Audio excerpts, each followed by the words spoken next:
The rich don't work for money. They make money work for them. Two fathers. Two completely different lives, and only one of them understood the truth about money. One man had a PhD. He worked hard his whole life, climbed every rung he was told to climb, and died leaving behind debt. The other man never finished high school. He built businesses, invested wisely, and died as one of the wealthiest people in Hawaii. Both men shaped the same boy. Both men gave him advice. Both men believed they were right. And the boy, Robert Kiyosaki, had to choose which voice to follow. That choice became this book. And this story might just be the most important financial lesson you've never been taught. But before we get to the money, we have to talk about something far more dangerous. The belief system you were handed as a child. Because that's where everything starts. And that's where most people are already losing without realizing it. Rich Dad, Poor Dad by Robert Kiyosaki is one of the best-selling personal finance books in history. Over 32 million copies sold across 109 countries. But here's what most people get wrong about it. They think it's a book about money. It's not. It's a book about how you think, about the invisible programming that runs in the background of every financial decision you make. And most people never question it, even once in their entire lives. By the end of this video, you'll understand why working harder at your job will never make you wealthy, why the things most people call assets are secretly liabilities, and why the school system has left an entire generation financially blind. You'll understand the mindset shift that separates people who build real wealth from people who spend their lives one paycheck away from disaster. Stay until the end. The final section carries the one question that changes everything. The boy with two fathers, Robert Kiyosaki, grew up in Hawaii with two very different father figures. His biological father, the man he calls his poor dad, was educated, respected, and hardworking. He had a doctorate in education, became the head of the Hawaii state education system, and believed completely in the traditional roadmap. Study hard, get good grades, find a safe job, work your way up. A brilliant man by every conventional measure. His rich dad was the father of his best friend, Mike. He had no formal education beyond the 8th grade. He ran businesses, made investments, built things from the ground up. He didn't talk like a professor. He talked like someone who had spent decades learning what actually happens to money in the real world. And that gap between what he knew and what school teaches is the entire engine of this book. But here's where the story gets uncomfortable, because this isn't just Robert's story. It's yours. Think about the financial advice you've received in your life. Who gave it to you? Probably your parents. Maybe a teacher. People who genuinely wanted the best for you. People who followed the same path they were recommending. And here's the question nobody asks. Did that path actually lead to wealth? For most families, the answer is no. It led to comfort. It led to stability. Sometimes, it led to a life of working for someone else until the body gave out. That's not a failure of effort. That's a failure of the map! Robert realized early that his two father figures didn't just have different bank accounts. They had fundamentally different operating systems, different beliefs about what money is, how it works, and what your relationship to it should be. And watching both of them in action, seeing what those beliefs actually produced over a lifetime, was the education that no classroom ever provided. The lesson that started with 9-year-old boys. The story begins when Robert is 9 years old. He and his friend Mike decide they want to get rich. They go to Mike's father, the man who will become Rich Dad. And Rich Dad gives them their first lesson in a way neither of them expects. No lecture. No book. He puts them to work. He hires the two boys to work in one of his convenience stores for 10 cents an hour. They stack cans, clean shelves, do whatever's needed. After a few weeks, Robert is frustrated. 10 cents an hour is exploitation. He expected encouragement. Instead, Rich Dad smiles and cuts their pay to nothing. They will now work for free. And this is where most people get it wrong. Because what Rich Dad was doing wasn't punishment, it was the lesson itself. Robert and Mike are furious, but they keep showing up. Eventually, Rich Dad explains the point with a clarity that hits like cold water. Most people spend their entire lives letting fear and desire control them. Fear of not having enough.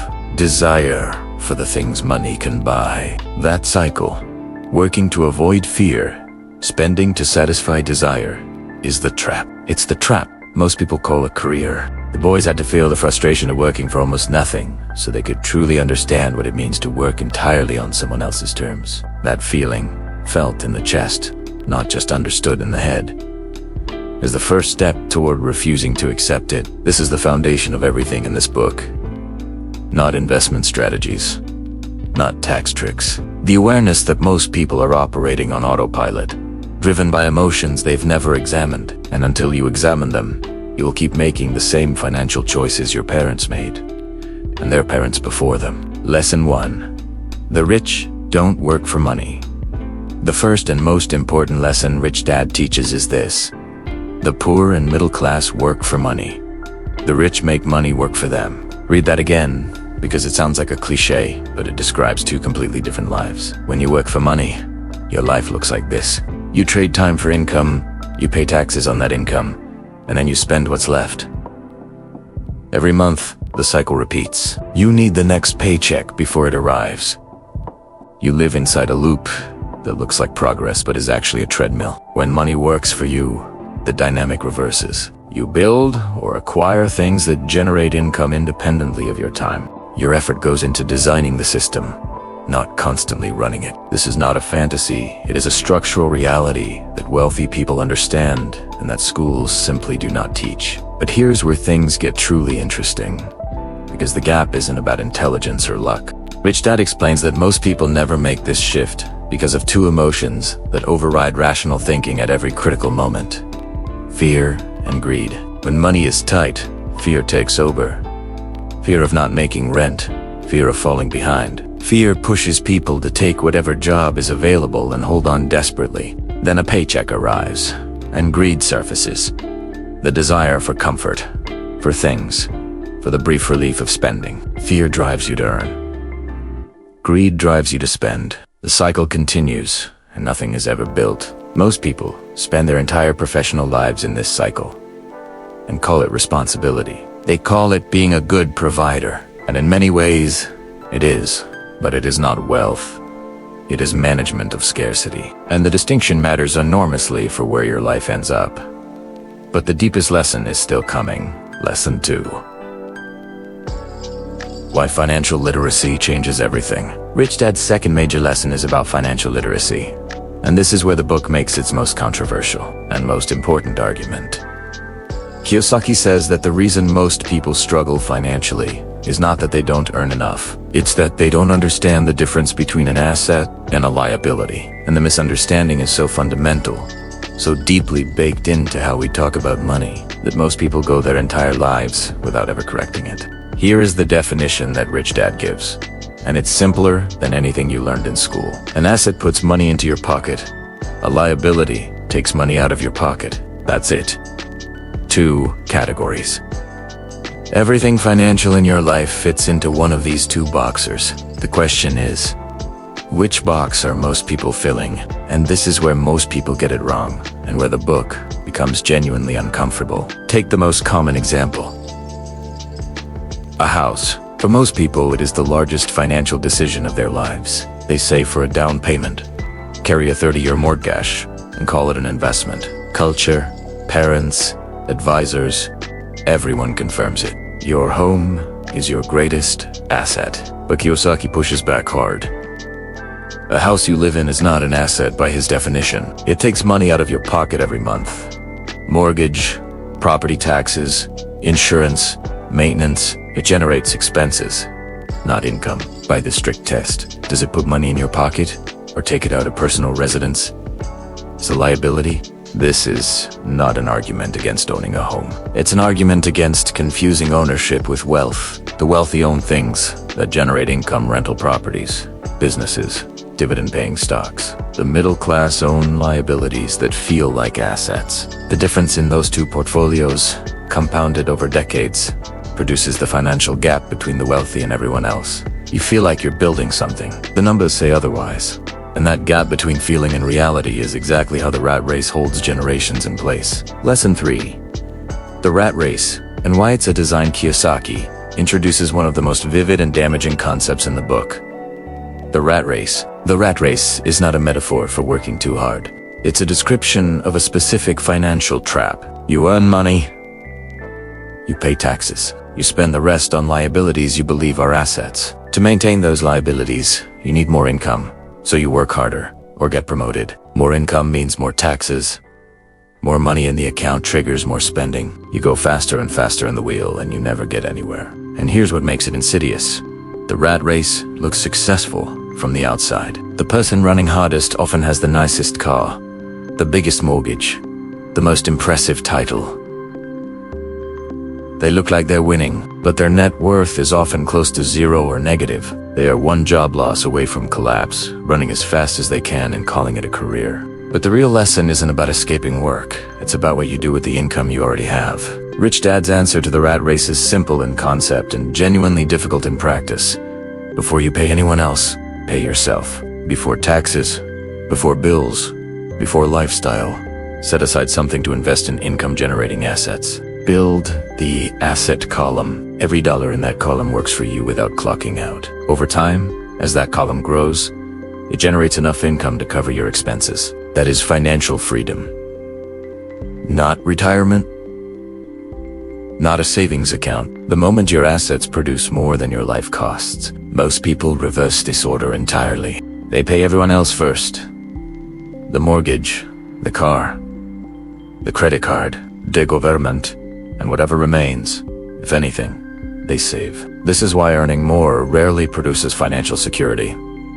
The expenses simply expand to consume the income. The sequence has to change before the outcome can. The secret the rich use that schools don't teach. One of the most provocative chapters in Rich Dad Poor Dad is about corporations and taxes. Kiyosaki describes what he calls the biggest secret of the rich. A secret so straightforward that its absence from mainstream financial education is almost hard to believe. Wealthy people and businesses have legal structures available to them that allow income to flow through very differently than it does for an employee. For an employee, earn money, get taxed immediately, spend what's left. For a business owner through a corporation, the business earns, spends on legitimate expenses first, and only the remaining profit is taxed. Same economy. Completely different financial architecture. Over decades, this structural difference produces wildly different outcomes for people with identical incomes. And this is where the frustration really sets in, because this isn't hidden information. It's just never explained.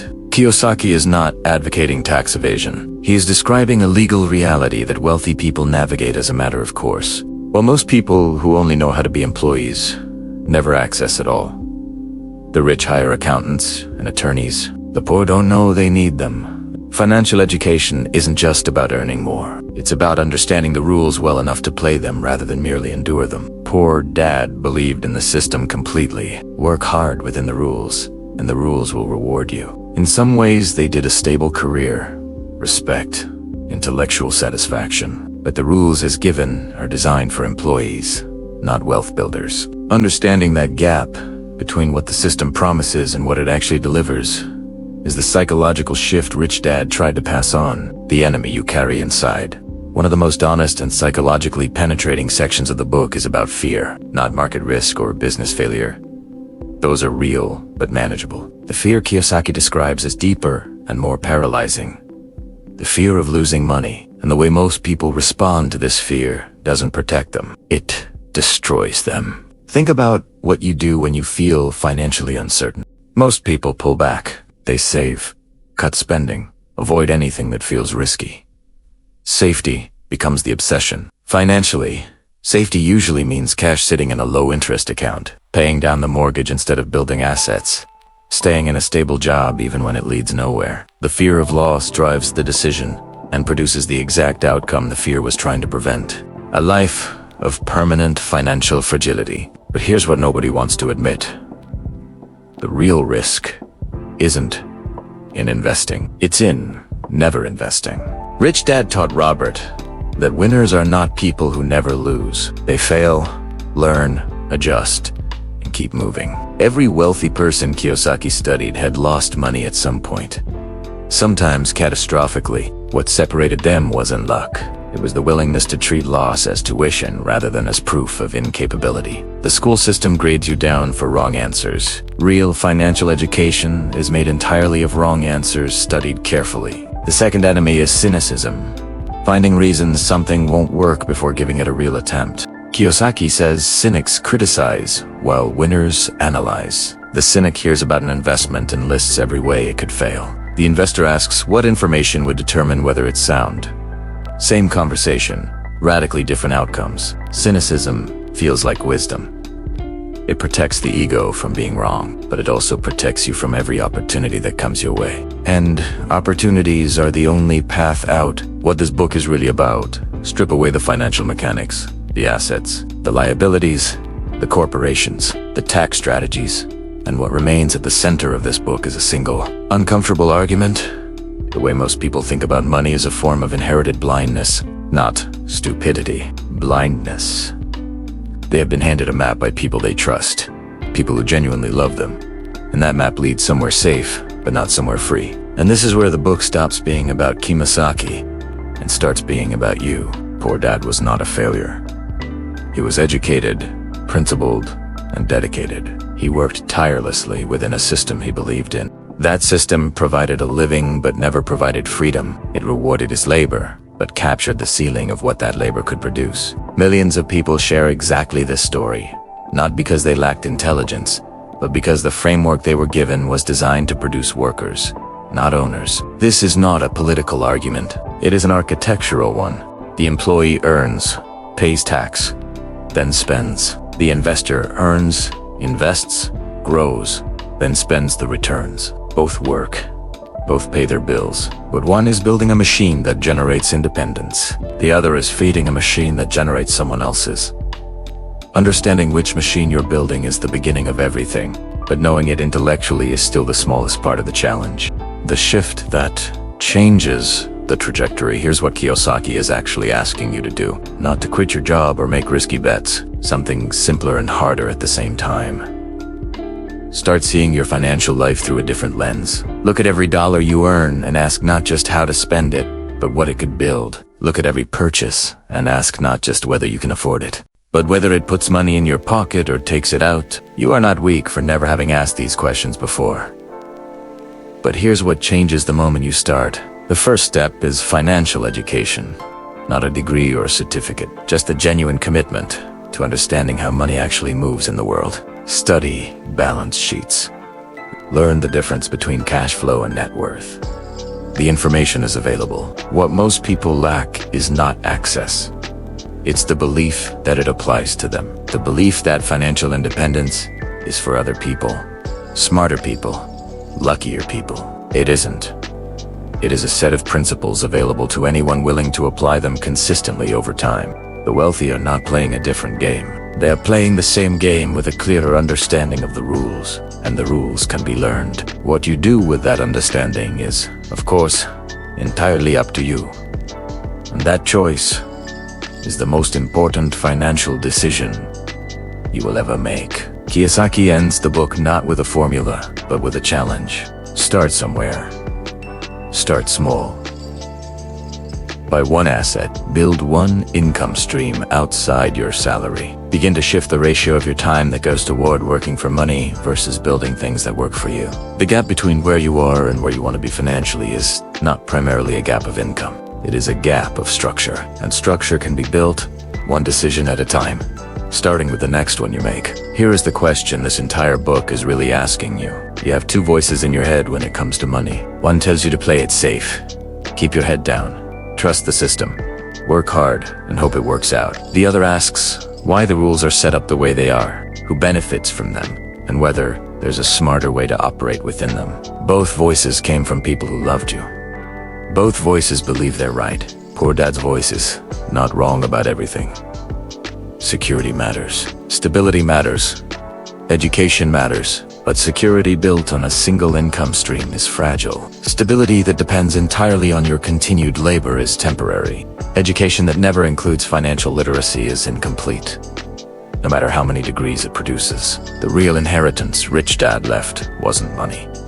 It was a way of seeing, the ability to look at any financial situation and ask, is this building my freedom or someone else's? That question, asked consistently, answered honestly, acted on over years, is what separates the two outcomes this book describes. The question is not which father was right. It is which father you are listening to right now. Because the answer to that question is your financial future, already in motion, already compounding, already pointing somewhere. The only question is whether you've chosen the direction.